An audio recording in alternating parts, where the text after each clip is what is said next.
बच्चों कैसे हो। तो क्लास को स्टार्ट करते हैं। आई होप कि आप लोगों ने इससे पहले जितने भी क्लासेस थे अटेंड किए हैं। और जो मैंने आपको इससे पहले बच्चों में होने वाली मानसिक विकार को पढ़ाया था, और आपके जो भोजन विकार थे जिसमें एनोरेक्सिया और बुलिमिया मैंने ऑलरेडी करा चुके हैं। आज हम चलते हैं मानसिक मंदन में, ठीक है। और क्लास होगी आज हमारी मानसिक मंदन की। ठीक, दिया हुआ है कि अध्याय 1 में आप बुद्धि में पाए जाने वाले विभिन्नता या विभेद के बारे में पहले ही पढ़ चुके हैं। बच्चों, मैं पहले ही आप लोगों के फर्स्ट क्लास जब हम लोग जब स्कूल में जब आप लोग आए थे, तो सबसे पहले मैंने आप लोगों को शुरू से आईक्यू के बारे में, जो MA/CA इन 100, जो सभी को मैंने निकालना भी बताया था। मुझे पता है जितने भी बच्चे रेगुलर मेरी क्लासेस में गए थे, आए थे उस समय, वो सभी जानते हैं कि आईक्यू निकालते कैसे हैं और आईक्यू होता क्या है, ठीक है। मानसिक मंदन का तात्पर्य औसत से नीचे की बौद्धिक, मतलब जिसकी भी 70 जो आईक्यू है, याद आ रहा है तुम लोगों को, 70 या उससे कम की बुद्धि लब्धि तथा अनुकूली व्यवहार में कमी या दोषी से है। अनुकूली व्यवहार मतलब ये होता है कि आप किसी पर्यावरण में अपने आप को कैसे अनुकूल करते हैं, ठीक है ना, मतलब कैसे एडजस्ट होते हैं, ठीक है।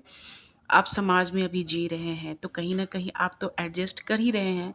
अगर एडजस्ट ना कर पाते तो ज़्यादा उग्र होकर कहीं भागते, और नहीं तो बस आप कोई एक समायोजन वाला काम करने में अक्षम होते, ठीक है ना। अब देखिए, ये जो है 70 वाला जो क्या है, कम, ठीक है। तथा अनुकूली व्यवहार जैसे संप्रेषण, मतलब आप किसी से कम्युनिकेशन नहीं कर पाते। कम्युनिकेशन मतलब बात को आदान प्रदान नहीं कर पाते। अपनी देख रेख, घर में रहना, सामाजिक अंतर्वैयक्तिक, मतलब समाज में जो रिलेशन बनते हैं ना, जो मतलब एक दूसरे से बातचीत करना, एक दूसरे को मुद्दे पे जवाब देना, इस तरह की बातें। कौशल, कौशल मतलब होता है स्किल, जैसे कि किसी को पढ़ाना अच्छा लगता है, किसी को ड्राइविंग अच्छी लगती है, किसी को म्यूजिक अच्छा लगता है, तो किसी को कविताएं अच्छी लगती हैं, ये आपकी क्या है, स्किल है। प्रकार्यात्मक, शैक्षिक कौशल, कार्य इत्यादि, ठीक है। जो 18 वर्ष से कम आयु के पहले अभिव्यक्त होते हैं। मैंने शुरू भी कहा था कि मानसिक मंदन जिस बच्चे में भी पाए जाएंगे बच्चों, वो हमेशा क्या होगा, 18 वर्ष से पहले ही उसको ज्ञात कर ली जाएगी, ठीक है ना, डॉक्टर के माध्यम से। तालिका 4.2 में मानसिक रूप से चुनौतीग्रस्त व्यक्तियों की विशेषताओं का वर्णन किया है, ठीक है। हम पढ़ेंगे, लेकिन हम हमेशा स्टेप बाय स्टेप चलेंगे। मादक द्रव्य सेवन संबंध विकार। मादक मतलब क्या होता है, जो सभी आप जानते हैं। मादक मतलब आपका अल्कोहल आ जाएगा, आपके ड्रग्स आ जाएंगे। अब अल्कोहल में न जाने कितने शराब टाइप्स होते हैं, फिर आपके जो ड्रग्स ड्रग्स कितने हैं जो उसके जो आप सेवन कर रहे हैं। तो इनसे, इन सब चीज़ों से कैसे विकार उत्पन्न होगी, वही क्लास हम अब आगे करते हैं। व्यसनात्मक व्यवहार मतलब कोई चीज़ के आप क्या हो गए हैं, व्यसनन मतलब एडिक्ट हो गए हैं, ठीक है ना बच्चों। एडिक्ट मतलब स्टूडेंट को एक एडिक्शन बहुत अच्छी लगती है, पता है क्या, पढ़ना। अगर पढ़ना तुम्हारी एडिक्शन हो गई ना बच्चों, तो सोचो कि तुम कितना आगे हो जाओगे। आज आप देख रहे हैं ना कि कितना प्रोटेस्ट हो रहा है, बच्चों जो कर रहे हैं, जो लाठी चार्ज हो रही हैं, ये सब क्यों हो रही है, क्योंकि बच्चों ने वास्तविकता को देख लिया है। बच्चे पढ़ना चाह रहे हैं, ठीक है ना। और उस कहने का मतलब, एक स्कूल में आ, एक स्कूल है, वहाँ पे टीचर्स हैं और बच्चे जो आ रहे हैं, बच्चे रोज़ इस एक्सपेक्टेशन में आते हैं कि मैडम आएंगी तो पढ़ाएंगे, ठीक है। मैडम आ रही हैं, क्लास में जा रही हैं, पर पढ़ाई से कोई लेना देना नहीं है ना। इधर की बातें उधर की बातें, ये हो गई, चलो एक दिन हो गई, दूसरे दिन मैडम ही नहीं आई, तीसरे दिन तुम्हारे ठीक से तुम्हारा क्या होता है ना, तुम्हारे नोट्स नहीं चेक किए गए, कुछ बातें और भी हैं। तो इस तरह से क्या है, तुम्हें हर समय निराशा मिलती है, ठीक है ना? तो निराशा मिलने से ही तो कोई-कोई बगावत करने लगता है ना। तो बस वही हमारा प्रोटेस्ट हो रहा है। तो मैं अक्सर कहती हूँ कि अगर आपको किसी चीज़ की प्रवक्ता प्रवक्ता मतलब जो किसी बात को रखते हैं, अगर वो भी बनना है तो बच्चों हमेशा याद रखो पढ़ाई तो करना पड़ेगा ही। जब तक तुम पढ़ाई नहीं करोगे, जब तक तुम किसी चीज़ को जानोगे नहीं, समझोगे नहीं, तो कैसे प्रवक्ता बनोगे? कैसे कोई मुद्दा पर तुम अच्छे से बात करोगे? अभी देखते हो ना एक स्टूडेंट जेन ज़ी जो बच्चे होते हैं, कहाँ-कहाँ से वो तथ्य निकाल देते हैं, पता है? मैं जेन ज़ी नहीं हूँ, लेकिन कहीं न कहीं उन लोगों की बातें जब मैं सुनती हूँ, तो मुझे अपने आप पे लगता है कि ये मैंने क्यों नहीं सोच पाया? तो सोचो क्यों कर रहे हो? क्योंकि तुम्हारे सामने बहुत सी अपॉर्च्युनिटीज़ मिल रही हैं, अब तुम उसको ले रहे हो। अवसरवादी भी बना करो, अक्सर याद रखना। एक स्वार्थी और अवसरवादी में बहुत अंतर होता है। स्वार्थी मतलब ये होता है कि सिर्फ़ जीवन भर वो अपने बारे में सोचता है, किसी को आगे बढ़ते हुए देख नहीं सकता है। अवसरवादी वो होता है कि अपने टैलेंट अवसर तुम्हारे सामने है, तुमने उस अवसर को पकड़ा, तुम्हारे में पहले से प्रतिभा है, तुमने उसको उजागर कर लिया। ठीक है ना बच्चों? चलो अब आगे चलते हैं। अब देखिए क्या है कि 4.2 में क्या कह रहा है, 4.2 में क्या कह रहा है कि कार्य क्षेत्र मतलब जो आपकी बुद्धि लब्धि प्रसार है 50 से 70, सामान्य बुद्धि लब्धि प्रसार 35-49, तीव्र मतलब ये बच्चों ये कह रहा है कि आपके जो अति गंभीर जो हो जाते हैं ना, जैसे कि गंभीर वो मार खाने वाला, चोट लगने वाला गंभीर नहीं, जो बच्चे में जो मानसिक मंदन होते हैं, वो एक होता है कि तुम उसको ट्रेन कर सकते हो, मतलब उसको क्या कहते हैं, उसको ट्रेनिंग देकर कि बच्चे मतलब ऐसे बैठे जाते हैं, ऐसे खाए जाते हैं, ऐसे बोले जाते हैं, ऐसे नहीं बोलते, वैसे ऐसे तुम करके किसी बच्चे को तुम ट्रेंड कर सकते हो, ठीक है ना, जिसकी मानसिक मंदन है, ठीक है। लेकिन कुछ आपके आईक्यू लेवल जैसे कि ये दे रहा है आपका 20 से 34, ये क्या होता है बच्चा, अति गंभीर। यहाँ कोई चीज़ें कितना भी तुम कोशिश कर लो, कोई चीज़ें तुम्हारे अब वश में नहीं है, वो वही करेगा क्योंकि उसको पता भी नहीं है कि वो क्या कर रहा है, ठीक है ना। अब देखिए क्या दे रहा है कि 50 से 70, अब इसके आप कहानी देखेंगे कि जो मानस ये सब हम लोग क्या पढ़ रहे हैं, मंदन पढ़ रहे हैं, ठीक है ना, मेंटल रिटार्डेशन के बारे में, जो आईक्यू को। अब देखो जिसका 50 से 70 आईक्यू होगा वो क्या करेगा, देखिए स्वयं भोजन एवं कपड़े पहनना, अपनी शौच क्रिया का ध्यान स्वयं रखना। समझ में आया? अब है बुद्धि लब्धि प्रसार 35 से 49, इनकी अब ये क्या कह रहा है, आत्म अवलंब मतलब सेल्फ, जो हम लोग कहते हैं ना कि जो मतलब खुद से क्या कर रहे हैं वही, ठीक है। इनकी मुश्किल होती है, मतलब 35 से 49 में जो बच्चे होंगे वो मुश्किल होती है, प्रशिक्षण की आवश्यकता पड़ती है, लेकिन पर्याप्त स्व सहायता कौशल सीख सकते हैं।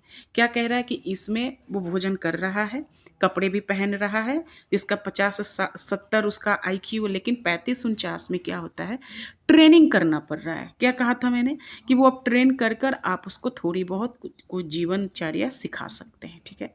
लेकिन 20 से 35, जो 20 से भी कम है, कोई कौशल नहीं, थोड़ा बहुत, लेकिन थोड़ा बहुत निजी काम कर सकते हैं, लेकिन मतलब नहीं है, ठीक है ना, कोई कौशल तो वो सीख ही नहीं पाएगा, ठीक है ना।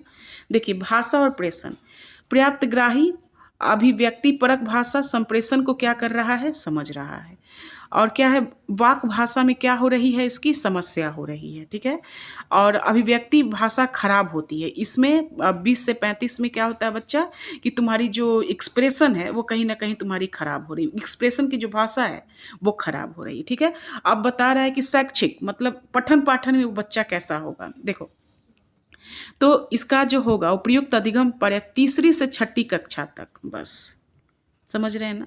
हम एक नाम मात्र, मैंने आपको क्या बताया था, समावेशी शिक्षा के तहत हम किसी भी बच्चे को एडमिशन देने से मना नहीं कर सकते, ठीक है ना। तो उस माध्यम से सारे स्कूल में ये सुविधाएं दी गई हैं कि किसी भी क्लास में अगर बच्चा एलिजिबल है, भले ही वो किसी भी तरह का शारीरिक मतलब उनमें इनकैपेबल है, लेकिन हमें एडमिशन देनी है। समझ में आया? ठीक है। अब देखो क्या है, सीमित शैक्षिक कौशल, अब ये शैक्षिक में ये क्या कह रहे हैं कि तीसरी से छठी तक। अब हम 35 से 49 में क्या कह रहे हैं कि सीमित शैक्षिक कौशल होंगे, मतलब लिमिटेशन होगी पहली से कक्षा दूसरी तक, ठीक है।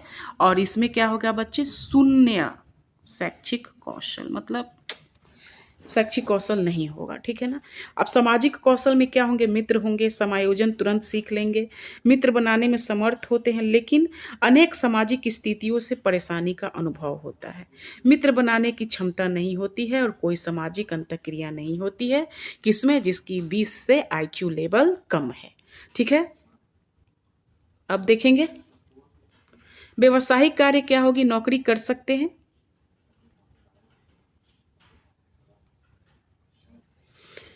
नौकरी कर सकते हैं, प्रतिस्पर्धात्मक मतलब कंपटीशन। अर्थ, ये मुख्यतः अकुशल काम होंगे, मतलब नौकरी कर सकते हैं लेकिन कंपटीशन की भावना उस व्यक्ति में, बच्चे में नहीं होगी। अब क्या है, प्रशिक्षित कार्य पर्यावरण निरंतर देखने की आवश्यकता, ठीक है। मतलब प्रशिक्षित मतलब ट्रेंड काम में तुम उसको दे दिए हो, 5 बजे गेट बंद करना है, 4 बजे ये, वो तो तुम तो दे दिए हो, लेकिन तुमको देखते रहना है, ठीक है ना। और उसके बाद से जो जिसकी 25 से बिलो है, मतलब कम है, वो कोई रोजगार नहीं और उसे देखभाल की जरूरत होती है, ठीक है। अब इसमें क्या क्या, व्यस्क जीवन मतलब तुम शादीशुदा मतलब जीवन जीने के लिए लायक हो कि नहीं। सामान्य तौर पर विवाह करते हैं, बच्चे भी होते हैं, दबाव के दौरान सहायता की आवश्यकता होती है, ठीक है। सामान्य तौर पर न विवाह न बच्चे, किसमें, जिसका क्या था वो 35 से 49 वाले में, और ये जो है 25 से कम, न विवाह न बच्चा और दूसरों पे सदा आश्रित। बच्चों अब इसमें समझ आ रही है तुम लोगों की कि मानसिक मंदन को हम लोगों ने 3 प्रकार में बांटा, ठीक है ना। हम लोगों ने शुरुआत किया 50 से 70, याद रख लेना कि हम 50 से 70 इसका हम विस्तार लेके चलेंगे, रेंज पहला, ठीक है ना। ये था तुम्हारा पहला, ये कौन, मानसिक मंदन, पहला घेरा हमने ये लगाया। इसके पहला टाइप्स निम्न, मतलब 50 से 70, जिसकी सारी कहानी यहाँ लिखी हुई है, जो हम लोगों ने पहले बता दिया। फिर है आपका 2 सामान्य, मतलब जो बुद्धि लब्धि के 35 और 49, और तीव्र जो हमने आपको क्या बताया, 20 से कम। इसके बारे में हमने आपको पहले बता चुकी हूँ, अभी भी बताई हूँ, ठीक है। चलिए अब आगे बढ़ते हैं। अब एक वर्ड आ रहा है, कोकीन का दुरुपयोग करना शामिल है, जो आज के समाज में गंभीर समस्या है। कोकीन एक क्या होती है, एक ड्रग्स, मादक पदार्थ है, ठीक है। नियमित रूप से लगातार मादक द्रव्यों के सेवन से उत्पन्न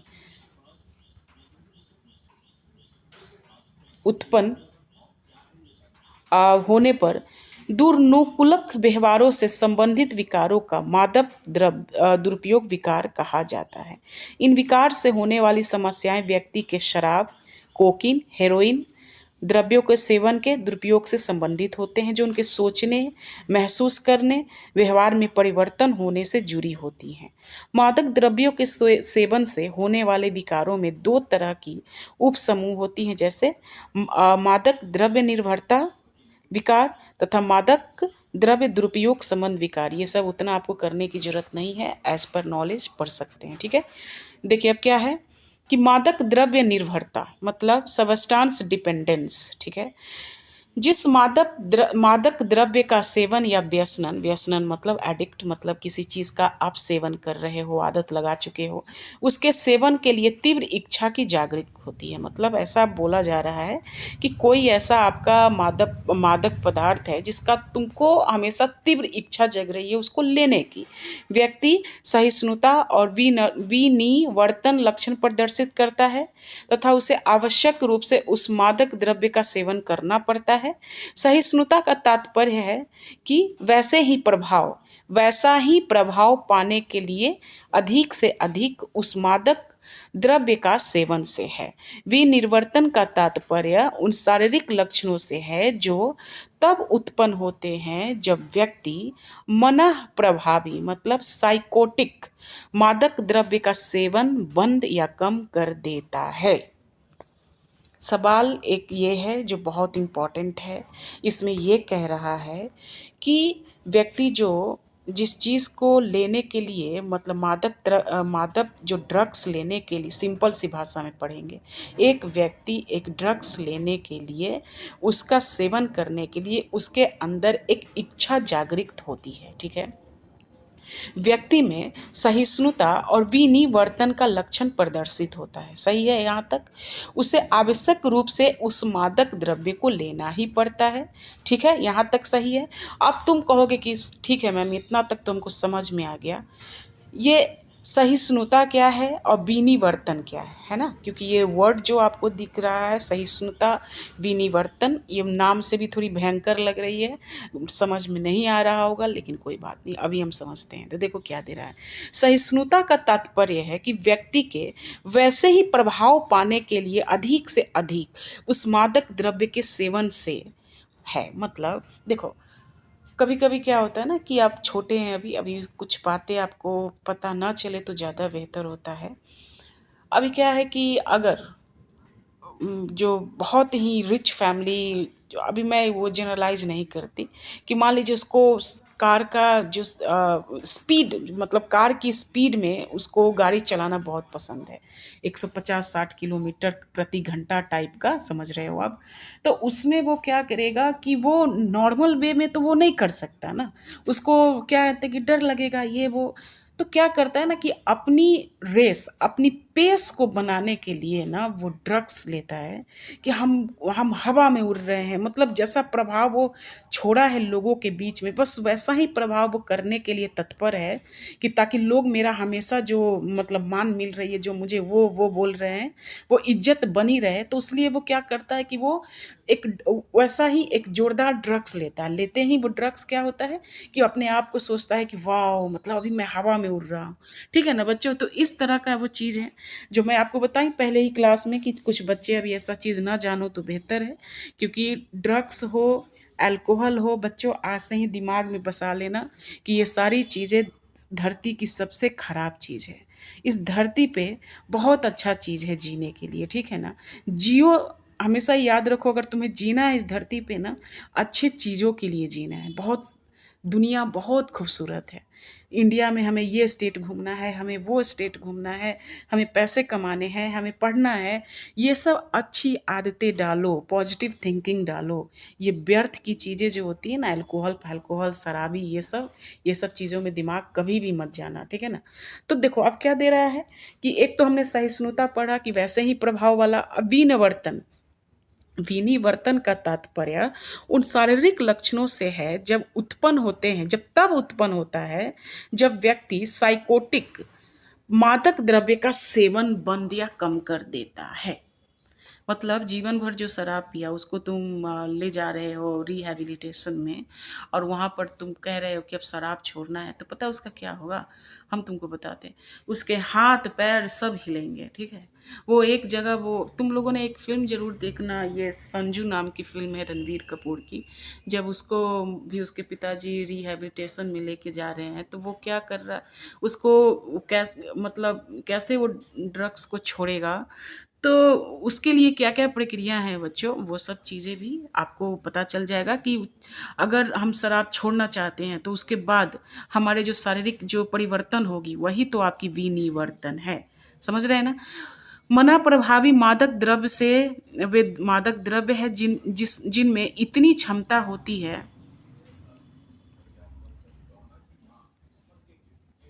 कि व्यक्ति की चेतना, चेतना हमने पहले ही बताया है, एक्टिव क्लास याद होगा। क्लास में तुम एक्टिव हो, इसका मतलब तुम चेतना में हो। भाव दशा और चिंतन प्रक्रिया को बदल देती है, मतलब न चेतना उसमें रहती है, न भाव दशा रहती है, और न कोई चिंतन प्रक्रिया, न वो किसी के बारे में चिंता कर रहा है, ठीक है ना। देखो, मादक द्रव्य दुरुपयोग, अब सब्सटेंस अब्यूज में बार बार घटित होने वाले प्रतिकूल या हानिकारक परिणाम होते हैं जो मादक द्रव्यों को सेवन से संबंधित होते हैं। जो लोग नियमित रूप से मादक द्रव्यों का सेवन करते हैं उनके पारिवारिक और सामाजिक संबंध बिगड़ जाते हैं। वे कार्य स्थान पर ठीक से निष्पादन नहीं कर पाते तथा दूसरों के लिए शारीरिक खतरा भी उत्पन्न करते हैं। घर में बहुत से लोगों ने, तुम लोगों ने देखा होगा कि क्या होता है ना कि एक घर के पिता अगर शराब पीते हैं तो उसके घर की जो स्थिति होती है वो हमेशा खराब होती है, ठीक है ना, बस वही कहना चाह रहा है।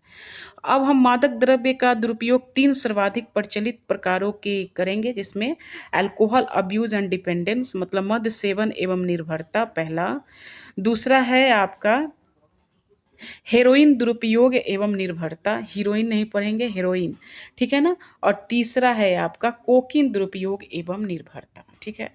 शुरू करते हैं हम लोग अपना पहला मद सेवन एवं निर्भरता, ठीक है। जो लोग मद्य या शराब का दुरुपयोग करते हैं वो काफ़ी मात्रा में शराब का सेवन नियमित रूप से करते हैं, ठीक है, तथा कठिन परिस्थितियों का सामना करने के लिए इस पर निर्भर कर रहते हैं।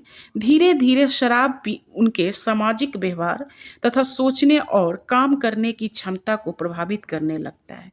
कई लोगों में शराब का दुरुपयोग उस पर निर्भरता की सीमा तक पहुंच जाता है। इसका तात्पर्य यह हुआ कि उनके शरीर शराब को सहन करने की क्षमता को विकसित कर लेता है तथा उन्हीं प्रभाव के पाने के लिए ज़्यादा मात्रा में शराब पीनी पड़ती है। जब वो शराब पीना बंद कर देते हैं तो उनमें विनिवर्तन, जो पहले पढ़ा चुकी हूँ कि विनिवर्तन क्या है, अनुक्रियाओं का अनुभव करते हैं। मध्यव्यसनता करोड़ों परिवारों, सामाजिक संबंधों और जीविकाओं को बर्बाद कर देती है। शराब पीकर चलाने वाले कई सड़क दुर्घटनाओं के जिम्मेदार होते हैं, ठीक है। मध्यव्यसनिता से ग्रसित लोगों के बच्चों पर भी इसका गंभीर प्रभाव पड़ता है, जो बात एकदम सही है। इन बच्चों में मनोवैज्ञानिक समस्याओं की उच्च दर पाई गई है। देख रहे हो ना, जिसके घर में अगर एक पिता शराब पीता है तो उसके बच्चों की क्या मनोदशा होती है।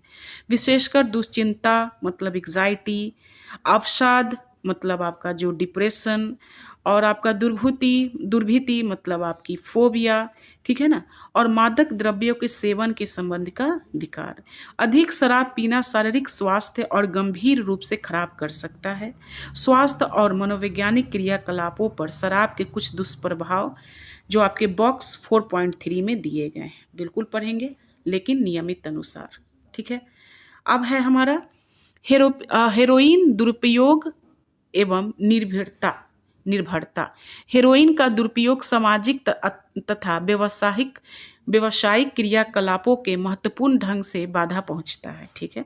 अधिकांश दुरुपयोग करने वाले हेरोइन पर निर्भरता विकसित करता है।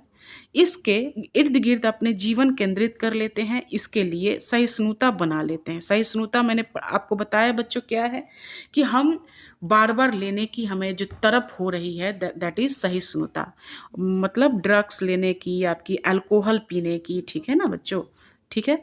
जब वे इसका सेवन बंद कर देते हैं तो विनिवर्तन प्रतिक्रिया का अनुभव करते हैं। हेरोइन दुरुपयोग का सबसे प्रत्यक्ष खतरा इसकी अधिक मात्रा सेवन से है, जो मस्तिष्क में श्वसन केंद्रों को धीमा कर देती है। आप समझ रहे हैं कि आपके मस्तिष्क भी इससे खराब हो रही है, और कई मामलों में क्या होता है बच्चों, मृत्यु भी हो जाती है, ठीक है। अब देखिए, जो आपके मद्य का प्रभाव के कुछ तत्व, सभी अल्कोहल पेय पदार्थों में एथाइल अल्कोहल पाई जाती है। एक आपका जीके की क्वेश्चन हो गई है कि सभी अल्कोहल पदार्थ में क्या पाई जाएंगी, एथाइल अल्कोहल, ठीक है। यह द्रव्य रक्त में अवशोषित होकर केंद्रीय तंत्रिका तंत्र मतलब सीएनएस सेंट्रल नर्वस सिस्टम में मस्तिष्क एवं मेरुरज्जु, अब हमको मेरुरज्जु का भैया इंग्लिश बताना क्या होता है, ठीक है, जहाँ एक क्रियाशीलता को मंद कर देता है। समझ रहे हैं आप क्या कह रहा है, कि आपके जो सेंट्रल नर्वस सिस्टम में अगर एक द्रव्य जो आपके रक्त के मिल जाने पर आपके क्या क्या प्रभाव करेंगे, आपके मस्तिष्क में और आपके जो क्या है मेरुरज्जु में, ठीक है।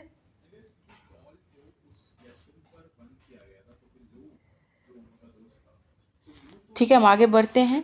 जो आपके क्या करनी, यहाँ पे आपकी जो क्रियाशीलता है जो आपको क्या कर देंगी, मंद कर देंगी, ठीक है ना। किस किस में, हमारे ब्रेन में, और मेरुरज्जु को आई थिंक स्पाइनल कोड बोलते हैं, ठीक है, तो थोड़ा देख लेना इसमें, ठीक। एथाइल अल्कोहल मस्तिष्क के उन हिस्सों को सुस्त करता है जो निर्णय और अवरोध को नियंत्रित करते हैं। लोग ज़्यादा बातूनी और मैत्रीपूर्ण हो जाते हैं और वे अधिक आत्मविश्वास एवं खुशी का अनुभव करते हैं। ये कौन कह रहा है? आपका एथाइल अल्कोहल। एथाइल अल्कोहल क्या कह रहा है कि जब एथाइल अल्कोहल तुम्हारे शरीर में, मस्तिष्क में जा रही है तो उसमें ज़्यादा लोग क्या करते हैं? बातूनी हो जाते हैं। मतलब मैं अपने गाँव की कहानी बताती हूँ। एक व्यक्ति हैं जो, वो बहुत शांत नेचर हैं, गिना चुनाव बोलते होंगे, मतलब जब भी मिलते होंगे तो, लेकिन जब उनके अंदर जब शराब जाती है, बस उसका बात करना इतना, वो टॉकेटिव हो जाएंगे, इतना बात करेंगे कि चुप नहीं होंगे। किसके कारण? बस यही एथाइल अल्कोहल। जैसे जैसे अल्कोहल अवशोषित होता है, यह मस्तिष्क के अन्य हिस्सों को प्रभावित करता है। उदाहरण के लिए, शराब पीने वाला व्यक्ति ठीक से निर्णय नहीं कर पाता। गुड, नहीं कर पाता। बोली कम स्पष्ट और कम सावधानी वाली हो जाती है, ये भी अच्छी बात है। ठीक है। स्मृति भी सामान्य होने लगती, मतलब उसकी मेमोरी क्या होती है कि हरास होने लगती है। बहुत लोग संवेगात्मक या भावुक, उग्र और आक्रामक हो जाते हैं। देखो, इसमें सबसे अच्छा हमको कहानी कहाँ लगी है? जो आपकी सहिष्णुता और विनिवर्तन वाला बात है। सहिष्णुता, जो एकदम व्यक्ति अपने चीज़ को बरकरार रखने के लिए, दोबारा खुशी वो पाने के लिए फिर से वो अपना अल्कोहल डालता होगा, ठीक है ना। लेकिन वही है जो जब तुम छोड़ देते हो, जब तुम्हारा हाल जो बेहाल होता है ना, वो बस वही है आपकी विनिवर्तन। यही तो आपके किताब में कह रहा है। बस यही 2-3 चीज़ें ही तो है कि आपको ध्यान में रखनी है। पेशीय कठिनाई बढ़ जाती है, मतलब आपके जो मसल्स, चलते समय अस्थिर हो जाना, सामान्य कार्य करने में भी अकुशल होना, दृष्टि धुंधली, सुनने में कठिनाई। बताओ, जब इतना सब चीज़ हो रहा है फिर भी हमारे देश में अल्कोहल का कंज्यूम बहुत ज़्यादा है। पता नहीं किस शौक में ये लोग लेते हैं। चलिए अब आगे चलते हैं। अब हमारा क्या है? कोकीन दुरुपयोग एवं निर्भरता। कोकीन का लगातार उपयोग एक ऐसे दुरुपयोग प्रतिरूप को बनाता है जिसमें व्यक्ति पूरे दिन नशे की हालत में रह सकता है तथा अपने कार्य स्थान और सामाजिक संबंधों में खराब ढंग से व्यवहार कर सकता है। ठीक है ना। यह अल्पकालिक स्मृति, मतलब शॉर्ट टाइम मेमोरी जो कहते हैं, तथा अवधान, मतलब अटेंशन में भी समस्याएं उत्पन्न कर सकता है। निर्भरता बढ़ जाती है, मतलब डिपेंडेंसी ज़्यादा हो जाएगी किसी और पे। ठीक है। जिसमें कोकीन व्यक्ति के जीवन पर हावी हो जाता है। इच्छित प्रभाव पाने के लिए अधिक मात्रा में इसकी आवश्यकता होती है और इसका सेवन बंद करने से व्यक्ति अवसाद या थकावट, निद्रा संबंधित समस्या, उत्तेजनशीलता और दुश्चिंता का अनुभव करता है। मनोवैज्ञानिक क्रियाकलापों और शारीरिक क्षेम या कल्याण पर इसका खतरनाक प्रभाव पड़ता है। ठीक है।